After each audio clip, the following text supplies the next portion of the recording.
Welcome to the Pain Truth for Adolescents and Parents, an introductory guide for understanding chronic pain and feeling well again. Hello, I'm Bahram Jam. I'm a physiotherapist and passionate about helping those living and dealing with persistent pain. Part 1. Good news. So, what is chronic pain? Any pain that lasts for longer than 3 months is considered to be chronic. Regrettably, 1 in 4 children and adolescents experience some form of chronic pain at some point in their life. The challenge is that when it comes to chronic pain, pain isn't the only problem, as this condition always leads to a host of other challenges that need to be addressed, such as sleep problems, low mood, anxiety, being anxious, increased stress. Chronic pain leads to a sense of social isolation. Chronic pain leads to feeling tired and exhausted. But there's good news. If you're experiencing chronic pain and you're here now, listening to this talk, and you truly desire to feel better, I only have good news for you. You may or may not believe it, but this is all temporary, and you will feel well again. If you want to know how, please continue with this presentation. But first, here is a common question. Why does pain sometimes become chronic? That's truly a complex question, since there's rarely a simple answer as to why a person experiences persistent pain. The fact is that everyone is unique. However, based on many years of research, there are a few factors that have been shown to increase the risk of someone experiencing ongoing pain despite seeing multiple doctors and many therapists. Here are the risk factors to developing chronic pain, at least 9 of them. Poor sleep increases the risk of developing chronic pain. Having anxiety or depression increases the risk of developing chronic pain. Having chronic stress increases the risk of developing chronic pain. Sense of social isolation or feeling lonely increases the risk of developing chronic pain. A fear of not recovering, which is paradoxically associated with developing chronic pain. The more one fears, the more likely that the pain becomes chronic. We will delve into that in detail later. Family history of someone in the family having chronic pain. Parents, siblings. Poor nutrition and inflammatory diet increases the risk of developing chronic pain. Inactivity increases the risk of developing chronic pain. Certain medical conditions, such as diabetes or MS or Parkinson's disease or spinal cord injuries, increase the risk of developing chronic pain. Important facts to know before we go any further. First of all, pain is actually a superpower that helps us survive. And we can have thousands of examples of this, such as if you put your hand on a stovetop, it helps to warn us of danger. If you step on a nail, before the nail goes through the leg, it warns us that there might be something sharp going through our foot, so it protects us. However, because of all the risk factors already mentioned, the brain sometimes misinterprets safe signals from the body as if they are dangerous. Sometimes, chronic pain is simply a mistake by the nervous system, yet the pain is 100% real. This is the end of part 1. Next, we will talk about stress. Part 2. Stress. What is the relationship between stress and pain? The fact is that pain increases stress, and stress increases pain. So they have a bidirectional relationship, meaning they both feed off of each other.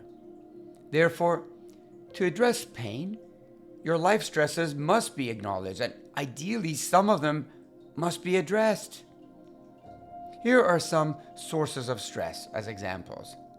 First of all, academics, school and education stuff, feeling blamed or at fault. Not enough sleep is a source of stress. Social media or FOMO, fear of missing out, is a source of stress.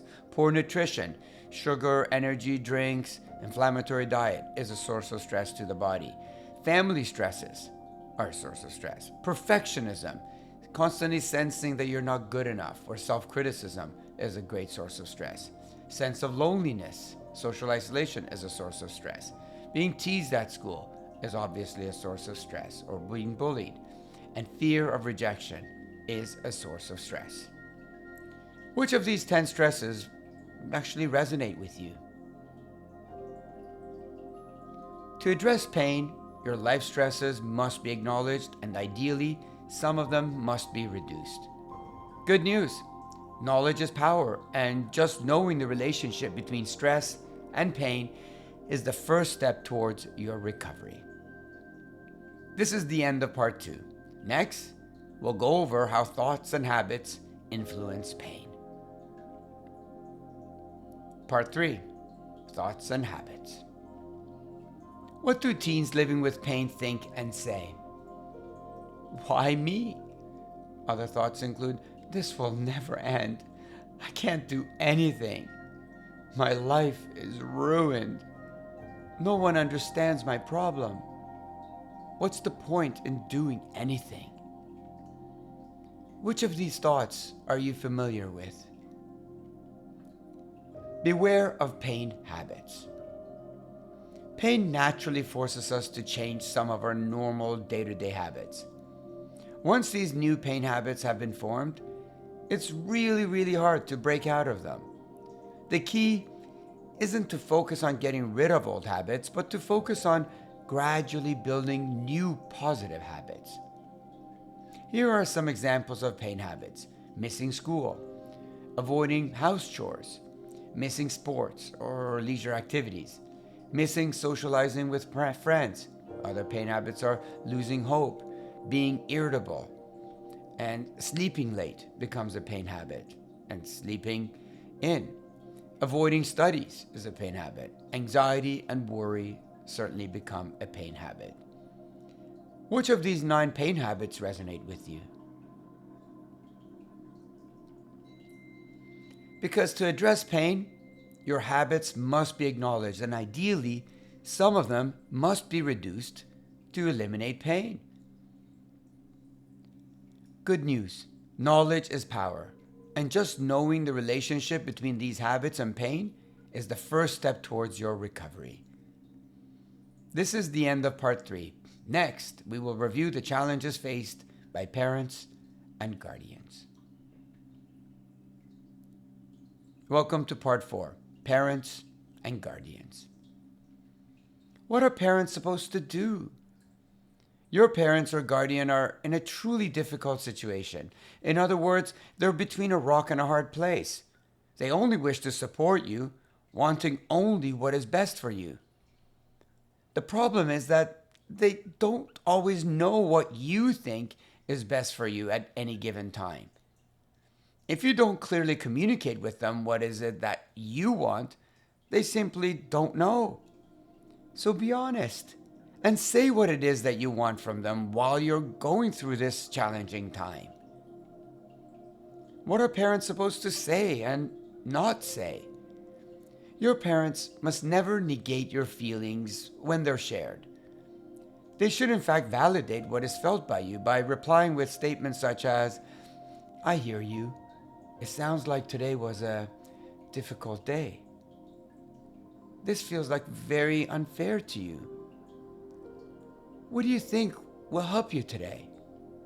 And what do you plan on doing to get through this tough patch?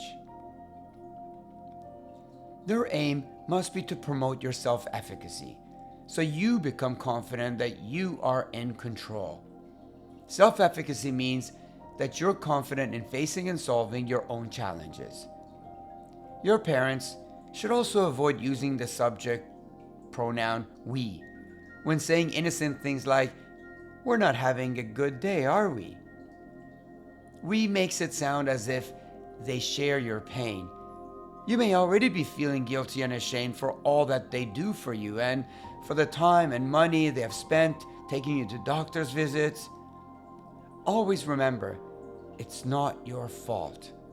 You're doing the best you can. But you need to focus on getting out of the trap of the pain habits. Again, which of these 9 pain habits can you focus on first?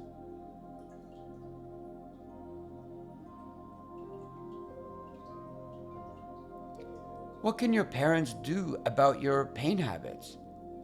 Parents that nag, pressure, or punish their kids to change their bad habits eventually realize that it rarely works. The greatest thing parents can do is to give you respect and unconditional love. These two things will eventually help you gain the self confidence, desire, and the motivation to want to change. What can your parents say? Instead of parents saying, "You need to stop ABC," they may ask questions such as, "What would you like to do today? What do you think you can do today to feel good?" When you come up with your own answers, you're more likely to follow through. How does one get motivated to change?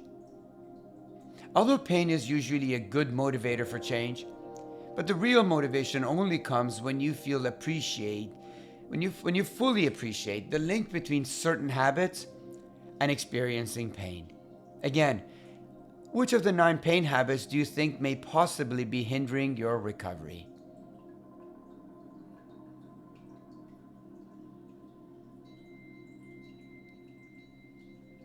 Is there such thing as parents helping too much? In fact, sometimes parents further perpetuate undesired habits by being too helpful for too long. If your mom, dad, or guardian does too much for you, they may be unintentionally reinforcing the belief that you're too sick, fragile, and weak to do things for yourself. If my mom needs to help me with, say, activity XYZ, then I must really be in bad shape. Parents and guardians are to avoid the pitfall of trying to jump into solving your difficulties right away. This is the end of part 4.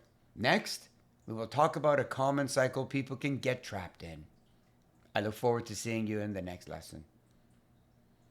Welcome to part 5, hopelessness. What is the hopeless pain cycle?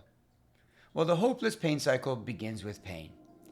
Then you see doctors, therapists, get multiple tests, and all visits to different healthcare providers.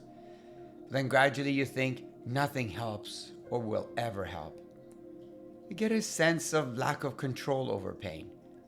Then one feels hopeless, and the cycle of pain continues. What's the way out of the hopelessness pain cycle? It's easy to lose hope when one has been coping with persistent pain for a long time, especially when you have experienced multiple failed treatments from medications to various therapies.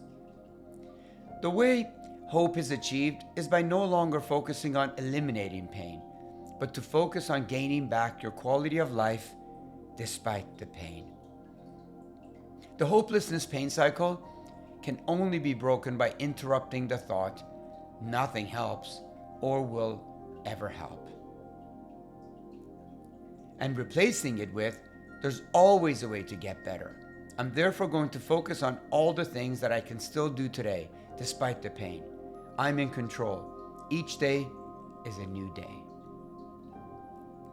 This is the end of part 5. Next, we will talk about fear.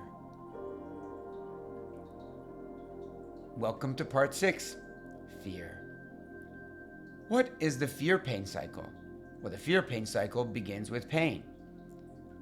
Then, the fear pain event inevitably leads to fear. Pain is always fueled by fear. Then the brain goes into high alert. Muscles tense up in the body. And the more tense the muscles are, the more sensitive they are to pain. And they're more reactive to pain. And the pain cycle continues. What is the side effect of fear? Fear is a natural response to pain. However, when fear lasts for too long, it leads to muscle tension. Muscles often tense up and go on high alert in response to pain in order to protect us and limit our movements. When muscles remain constantly tense, they become more sensitive to pain and become painful themselves. The tension in the muscles may be temporarily reduced by massage, stretching, or by taking certain medications. However, the tension is likely to return unless the underlying causes of the pain and fear are found and addressed. Most often than not, constant fear is a common cause of muscle tension in the neck, back, and even the abdominal area. How can the fear pain cycle be interrupted though? Well, we start off with pain. Next, as we said, we have fear. Then the nervous system is on high alert. And then the muscles tense up and you become more sensitive to pain and become more reactive to pain. Remember, pain is always fueled by fear. The fear-pain cycle can only be broken by interrupting the fear and replacing it with a sense of safety. So how does one replace fear with a sense of safety? Well, you start off with the ideal activities that you like to do, which will gradually give you hope and give you a sense of safety. And this can be achieved by intentionally focusing on your ideal activities that bring about comfort and hope. Important facts to know before we go any further. Pain is actually a superpower that helps us survive. However, the brain sometimes misinterprets safe signals from the body as if they are dangerous. Basically, sometimes chronic pain is simply a mistake by the nervous system and the brain, yet the pain is 100% real. If pain is fueled by fear, then what can be done about it? Pain is a sensation that is always experienced with fear. Therefore, pain equals a sensation plus fear, if you wanted a mathematical equation. Therefore, logically speaking, if we subtract fear, pain becomes just a sensation, where pain minus fear equals a sensation. Just that, a neutral sensation. Some may deny that they have any fear, yet they still experience pain. How do you explain that? Well, it's impossible to experience pain and have your nervous system not fear it. That's the only purpose of pain, to warn us of a potential threat. That's how we survive and have survived for millions of years. Even if you deny of having any fear, be assured that your subconscious mind in your brain is experiencing fear. Just ask yourself this question. Does this feeling or sensation make my brain feel more or less in danger? If the answer is more danger, then the sensation is obviously perceived as threatening, which comes with fear. If you pinch yourself, go ahead, do it right now, pinch your forearm. You may not consciously fear the pinching, but you still will feel pain nonetheless.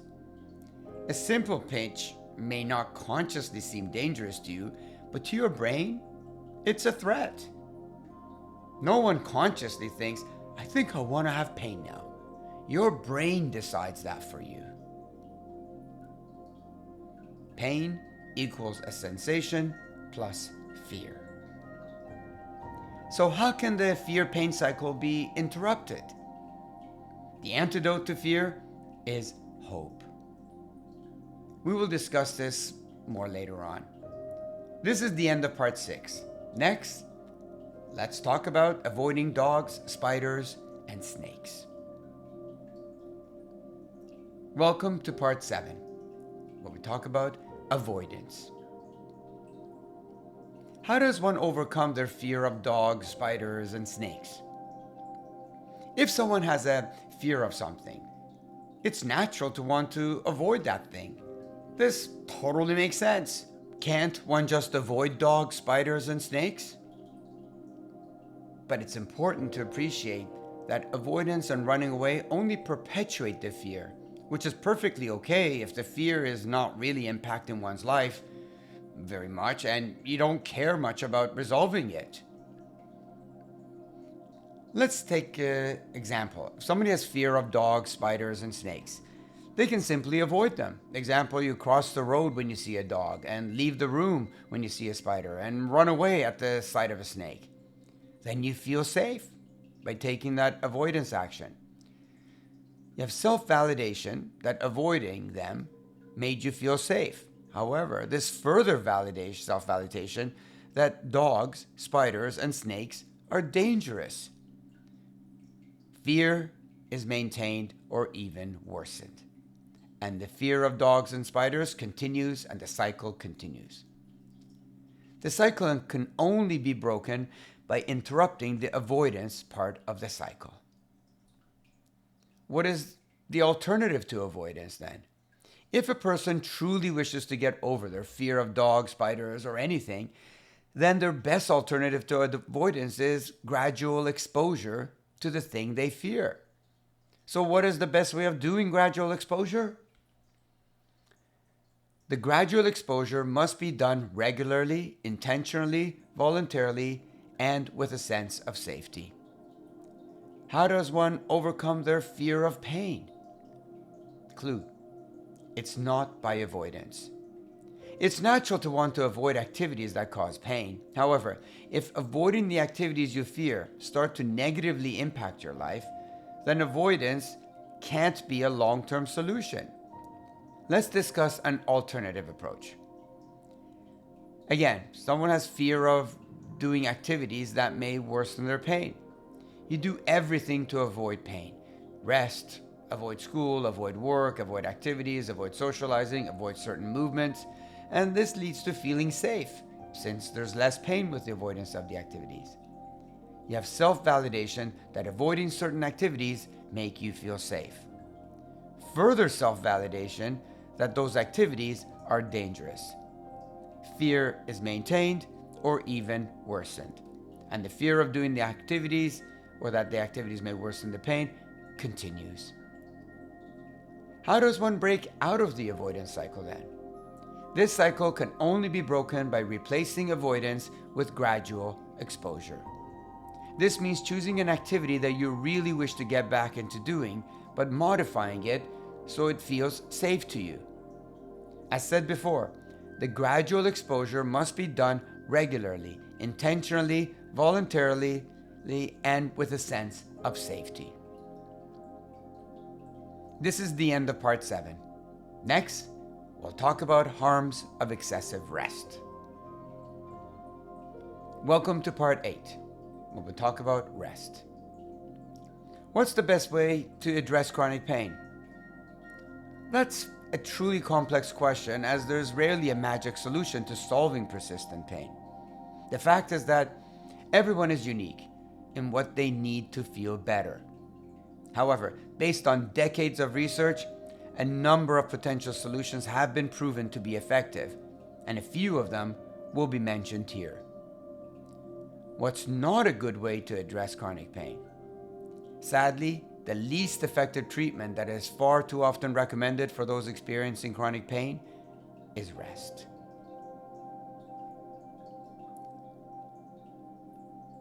It is true that rest is sometimes necessary and temporarily helpful, but unfortunately, prolonged rest comes with a lot of side effects. So it must only be a temporary solution. Here are some side effects of prolonged rest. Fatigue. The more we rest, the more fatigue we feel. The more fatigue we feel, the more we wish to rest.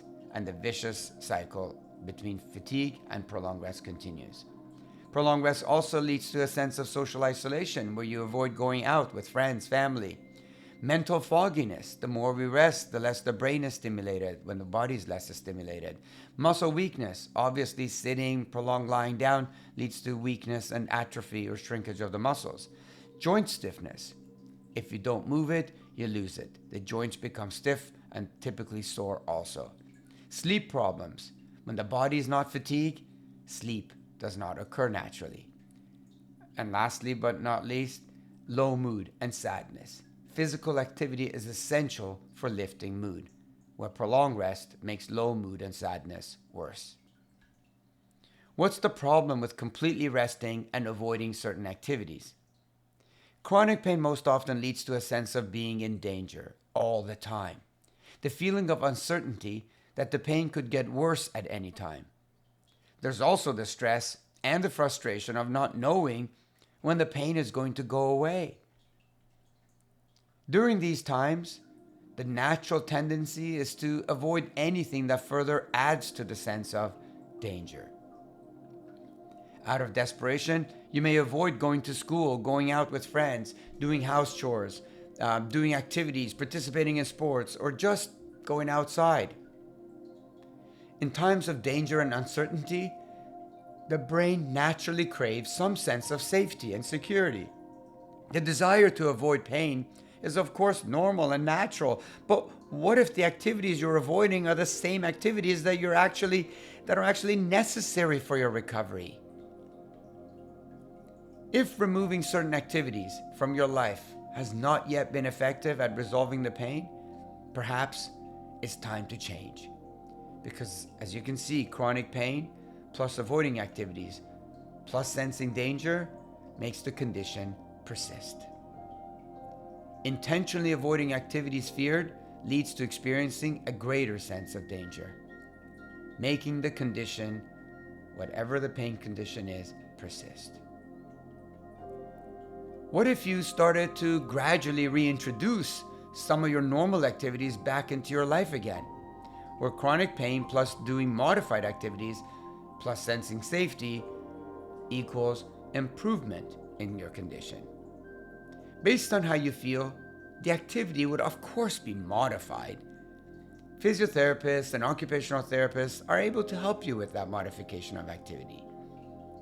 People frequently say, but you don't understand. I'm in so much pain that I can't do anything.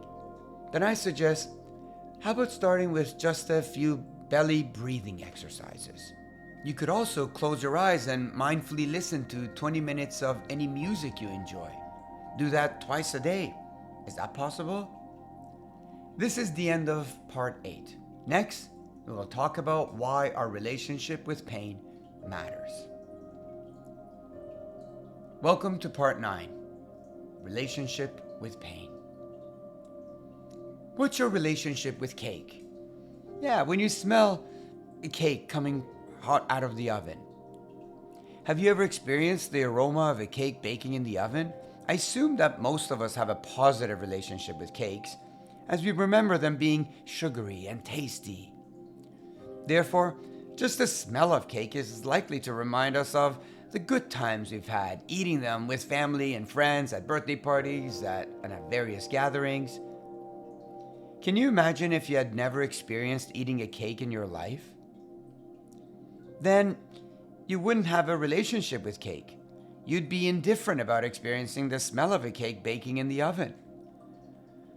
Our relationship with anything or anyone is based on our past experiences, our memories, and our beliefs. Our beliefs are based on all our past experiences and what we have learned from stories and from others. We basically experience the world through our senses based on our beliefs. Sometimes the beliefs are accurate, and other times, well, not so accurate. Let's get back to our cake. You smell the cake coming out of the oven, and your brain says, what is my relationship with cake? It can either say, I love it, it brings me joy, or be maybe indifferent because you've never had cake before, which is unlikely. What's your relationship with being touched? Like, for example, having a light touch in the back of your hand. Imagine person A is someone who you care for. With your consent, they gently stroke the back of your hand. You'd probably feel good, smile, and be perfectly okay with it. Now imagine that person B, a stranger on a bus, without your consent, touches the back of your hand in the exact same way. Although the sensation of the touches would be identical in both scenarios, your interpretations of the two sensations would be completely different, as their contexts are completely different. First time you got touched by someone you care for, second time you got touched by a stranger or a creepy looking person. Your relationship with the person who touched you will determine your relationship with the touch sensation, which will determine how you react. So, if you have a light touch in the back of the hand, your brain says, what's my relationship with the touch experience? It may say, it's safe, I feel indifferent, I feel calm, I feel relaxed, or it may experience danger, fear, stress, or anger. Again, based on the relationship the brain has with the touch. What's your relationship with spicy foods, like eating hot chili peppers? Isn't it strange how two people can eat the same spicy food and one person will find it delicious while the other screams in pain as they feel their mouth burning? This is a great example where one person's pain is actually someone else's pleasure. Whether we experience pain or pleasure is all based on our relationship with spicy foods. How we respond to anything is determined by our relationship with the thing that we have experienced. So let's go back to eating hot chili peppers. Your brain asks, what is my relationship with spicy foods or hot chili peppers? It may say, it's safe, I love it, it's pleasurable and tasty. Or it may say, it's dangerous, I hate it, it's painful and awful, I'll never do that again. What is your relationship with pain? So far, we've talked about how the smell of cake can either be a wonderful experience or an indifferent one, based on our past memories and beliefs and our relationship with cake. We've also talked about how a light touch on the back of the hand or eating chili peppers can be perceived either as safe or dangerous based on our past experiences, beliefs, and our relationships with them. It's time now that we talked about experiencing pain itself. Believe it or not, it's the same as tasting chili peppers. How we respond to pain is based on our relationship with pain. If we change our beliefs, we can change our relationship with pain and in time positively change how we experience a particular pain.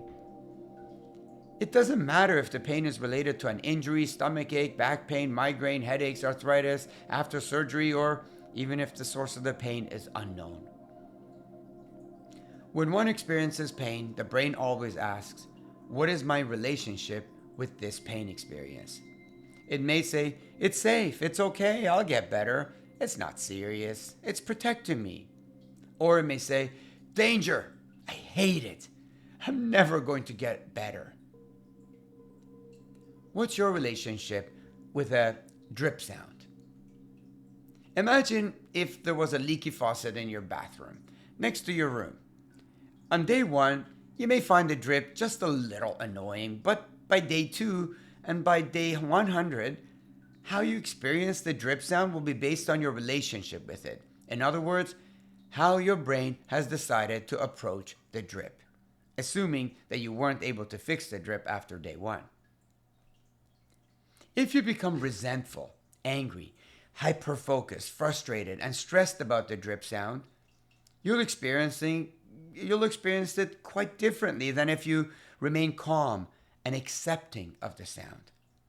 The longer something frustrates, angers, or stresses us, the more sensitized we become to experiencing whatever that may be, whether it be a person, a dripping faucet, or even pain. The alternative to this never-ending frustration is once again acceptance, which is achieved by choosing to have a more positive relationship with whatever that is bothering us. Does acceptance mean giving up on fixing the drip sound? No! Acceptance in no way means that you just give in and give up on all attempts to fix the leaky faucet. In fact, you're more likely to fix and find a solution to fix the problem when you have a calm mindset. Let's assume you're dealing with a dripping faucet. Now your brain will ask, what is my relationship with this drip sound? It may say, what drip? Oh yeah, I accept it. Doesn't bother me, I don't care. Or it may say, it's awful, it's driving me crazy. What is meant by accepting pain? The longer pain frustrates, angers, or stresses you, the more sensitized you become to experiencing it. The alternative to this never-ending frustration is acceptance, which is achieved by choosing to have a more positive relationship with pain. Does pain acceptance mean giving up on getting better? No! This is the end of part 9. To further clarify things, Next, we'll discuss pain acceptance, how it does not mean giving up or giving in. Welcome to part 10, accepting and respecting pain. We may be able to move ourselves away from a spider, a drippy faucet, or someone's unwanted touch, but we can't escape ourselves and the pains we feel inside. You may never choose to become accepting of spiders or a drippy faucet, but sometimes you have no choice but to become accepting of whatever you may be feeling or experiencing. And sometimes that could be pain. Seriously? Accepting pain? Acceptance doesn't mean that you just give up and give in to pain. Not at all. The goal of acceptance is to acknowledge that even if pain is present, it is still possible to live a meaningful life. Pain acceptance means giving up the struggle with pain and learning to live your life well despite it. In the long term, acceptance is associated with lower levels of pain, less disability, and lower sense of suffering.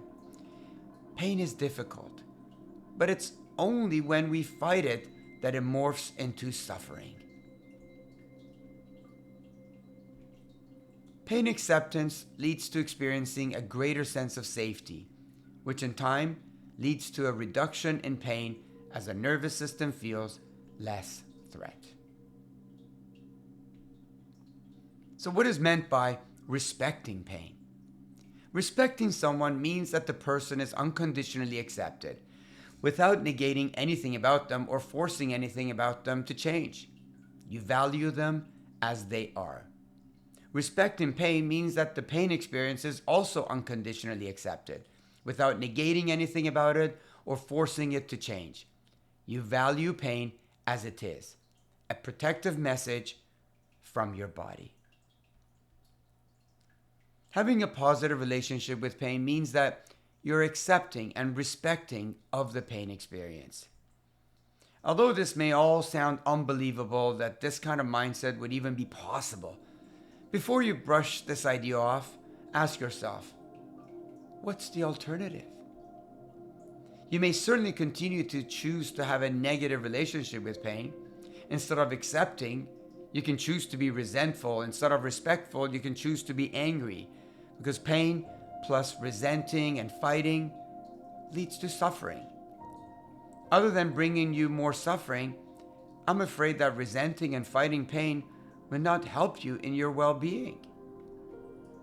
Or you may choose to have a positive relationship with pain. Instead of resentful, you can choose to be accepting. Instead of angry, you can choose to be respectful, bringing you more peace. Where pain plus accepting and respecting leads to having a more meaningful life. The fact is that accepting and respecting pain will help you experience a more meaningful life and improve your overall sense of well-being. This is the end of part 10. Next, we'll discuss how to feel safe. Part 11. Feeling safe. Feeling safe outside of your cocoon. The single best antidote to chronic pain is to focus on doing a variety of activities while experiencing safety. Adolescents who experience chronic pain most often report that they feel safest at home in their own bedroom, which may also be true for you. When at home, you at least have some sense of control over what you can do and how much you rest. At home, you can be on your phone or the computer or play video games for distraction. At home, you can turn off the lights, lie in your own bed, rest, or have a nap whenever needed. At home, if needed, you can ask your family for help and support. As good as being at home may seem, it's never a solution for long-term recovery from chronic pain. The longer people associate only their home with safety, the harder it becomes for them to experience safety anywhere else outside their own cocoon. Staying home also leads to a loss of self confidence and a loss of self efficacy. Self efficacy is achieved by believing that you are in control of whatever it is that you wish to do. Your goal must be to feel safe when doing activities both inside and outside of your own home. Part 12. A better question. So, when will this pain go away? The truth is that no one knows. However, the constant search for an answer to that question is one of the reasons why pain persists. The fact is that whenever we attempt to escape something, we're telling our brain that we are in danger. Because why would you ever need to escape something that was safe? Your ultimate goal must be to feel safe despite your condition. The long-term solution for your well-being is for you to no longer attempt to escape pain and to no longer fear it, which means you're required to positively change your relationship with pain, to accept it and to respect it. Since achieving this is far from easy, this is where physiotherapists, occupational therapists, and mental health professionals can help you in this journey. Instead of asking, when will this pain go away? A better question may be, what can I still do today despite my current condition? When there's pain, it leads to the question, when will this pain go away? And the brain senses more danger, which increases the pain. So, what's the alternative to this cycle? When one experiences pain, the question is asked is, what can I still do?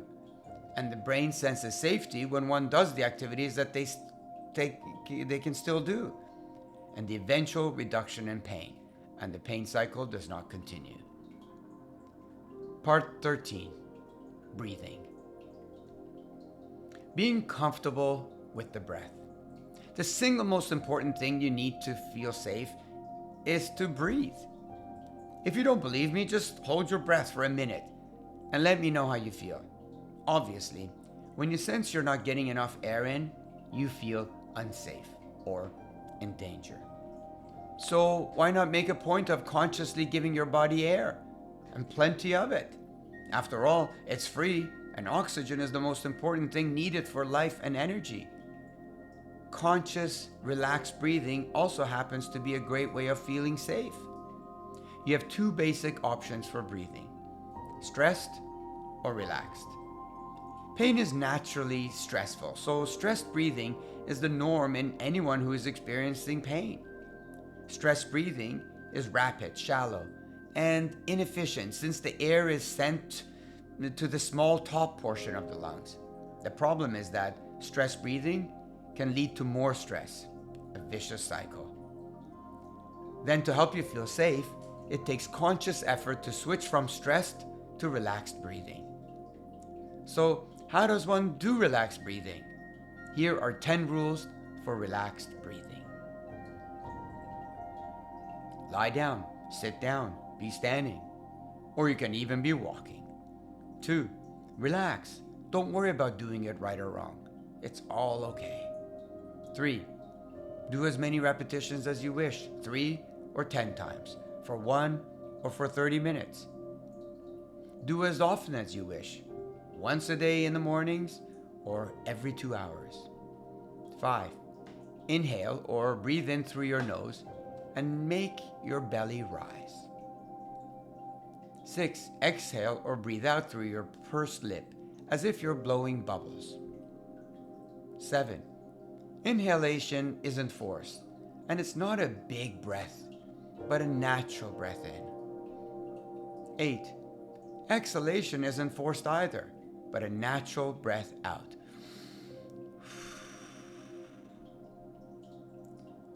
9. The aim is to fill up the lower portion of the lungs by focusing on your belly rising. As you can see in the image, you can put your hands on the belly and watch your belly rise as you breathe in through the nose. And number 10, finally, the goal is to slightly slow down the breath, especially when exhaling. or breathing out. Important note about breathing exercises.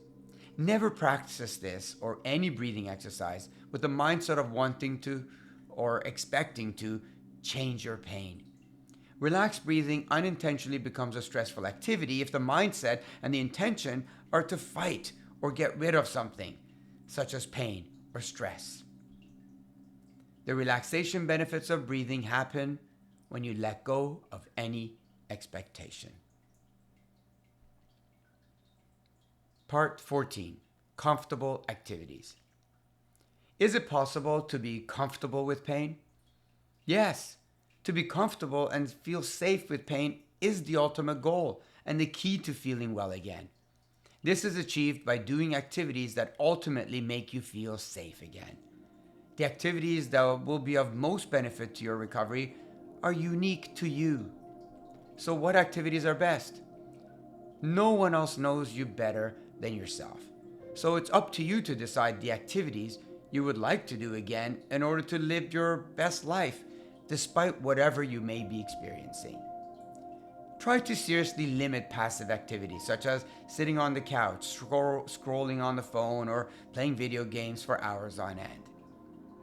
Like, what kind of activities, you may be asking?